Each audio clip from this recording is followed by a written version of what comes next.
Welcome. You are in the right spot. This is the training video for completing this HIT. Thank you for doing this. This is an important part of a research project, so I certainly appreciate your help. Please watch the whole video. There are some examples at the end that will clear up some unusual circumstances and what you should do there.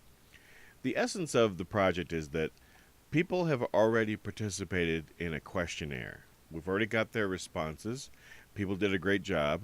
Your job is to look at their responses and to help analyze them. We've got a very specific question that we want you to address when you look at people's responses. I'll describe.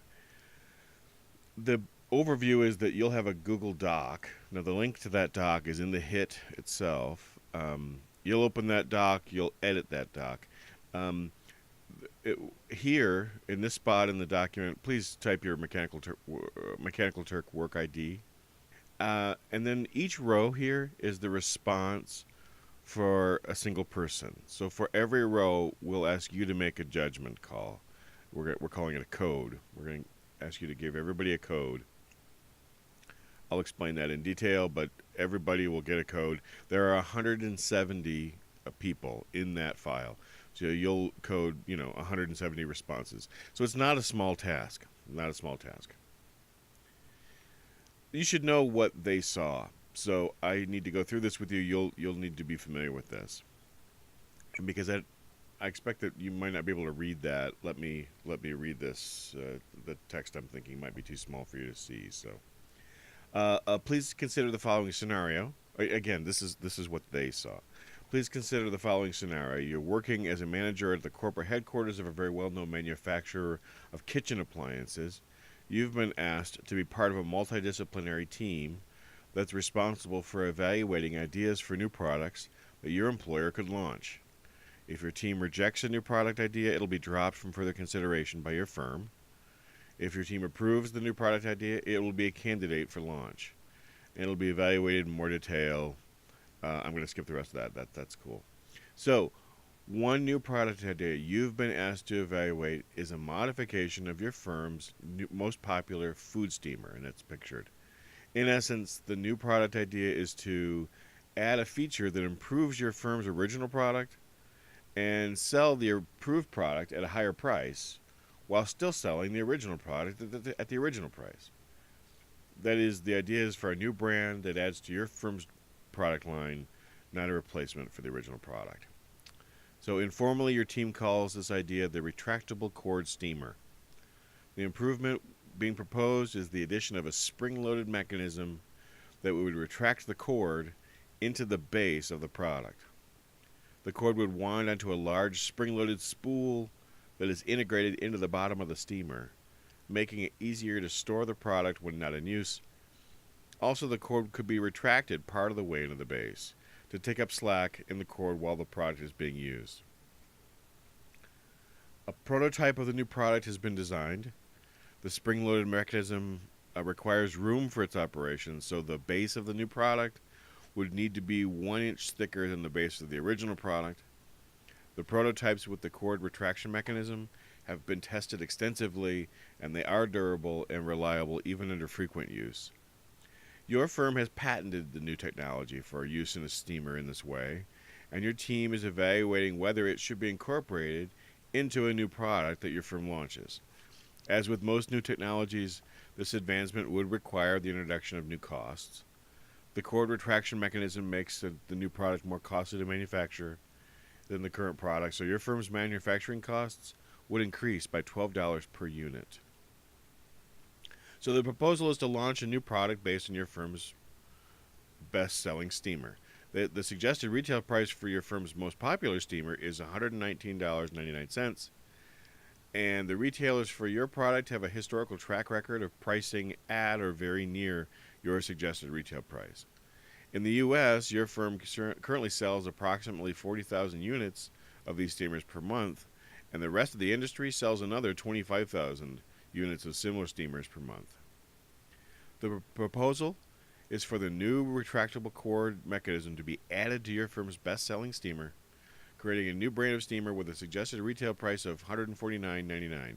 That is a $30 per unit increase over the existing product.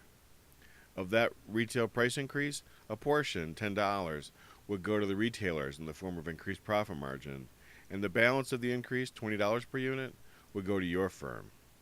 The proposal also requires that your firm support the launch of the new brand with a $2 million promotional campaign that includes national advertising focusing on television and digital media. So, that's what they saw. Now, the question that they answered is this: as part of the evaluation of the new product idea, please use the space below to describe the thoughts you have as you evaluate this new product idea. That is, please make a note of everything you consider as you evaluate the new product idea. Right? So they've written their thoughts. You're going to be analyzing their thoughts. Your task is to look at their response and answer this question: how many original thoughts did they write? Now, I'll give examples of this and delve into this, but this is the basic question. How many original thoughts did they write? Now, let me just sort of interrupt myself here and say something about this hit. Most hits, there is an objective answer. It's like a math problem. There is an objective answer, one correct answer. This hit is different. This hit has a variety of possible things that could be the answer. Some of them would be wrong, but you know what? This hit, some of them might, there might be a variety of possible good answers. So with most hits, as you may know,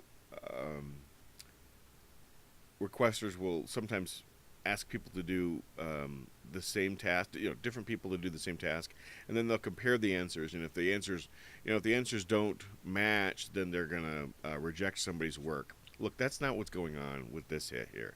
With this hit, there will be different judgments. These are judgment calls. You're being asked to make a judgment call, and so we're not going to compare your results to anybody else and then reject anybody. If you do a good job, and I'm sure you will. I mean, if you're conscientious, this hit's going to get approved. All right, so just do your best, and that's all we can ask. That we're relying on that.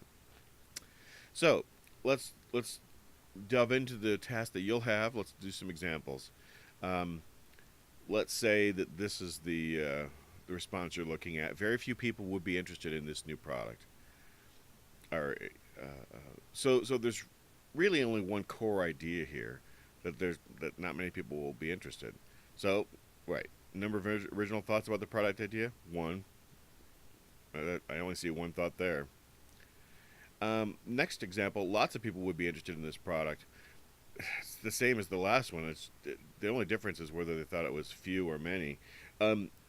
You are not looking at how much they liked or didn't like the idea. How much they liked it, how much they didn't like it, is irrelevant to your task. So you're just looking at how many thoughts. So here again, still 1. This example, the advertising costs are too high and the manufacturing costs are too high, so I don't think this product will be profitable. I'm seeing 3 different thoughts here. The advertising costs are too high. That's one thought. The manufacturing costs are too high. That's another. So I don't think this product will be profitable. That's sort of a conclusion, right? They're saying this problem, so therefore my conclusion. I'm seeing 3 separate thoughts there. Let me point out that it's one sentence, right? I mean, I don't know. When I was in school, the teachers told us that a sentence should have one complete thought, but we're seeing right here that there are 3 separate thoughts in this one sentence. So I don't want you to just simply go by the sentence. You'll need to make a judgment call about what is in fact a separate a separate thought. Next example, bad product idea, price too high, no real benefit, ad costs too high, bad idea. Well, now this one has a number of thoughts actually, but they've got some repetition in here, and we cannot count something twice. So they start off with bad product idea, and they end with bad idea. That we can't count that twice. It's really just the same idea repeated. So let's just count that once. Bad product idea, right? So we got 1. Price too high, no is 1. Another one. No real benefit is another one. Ad costs too high. Right? I'm counting 4. I will admit that they did not write much about these. They weren't exactly verbose. They didn't say a lot of words, but they really mentioned, a number of different ideas here. So, how many? Four. Another example. This product would have a retractable cord. It would cost $30 extra. It would be sold to customers. A lot of words here. I guess a lot of thoughts, but you know what? They are not original thoughts. All these things in this response are directly from the information they saw. There's no original thoughts here. This one should get a 0.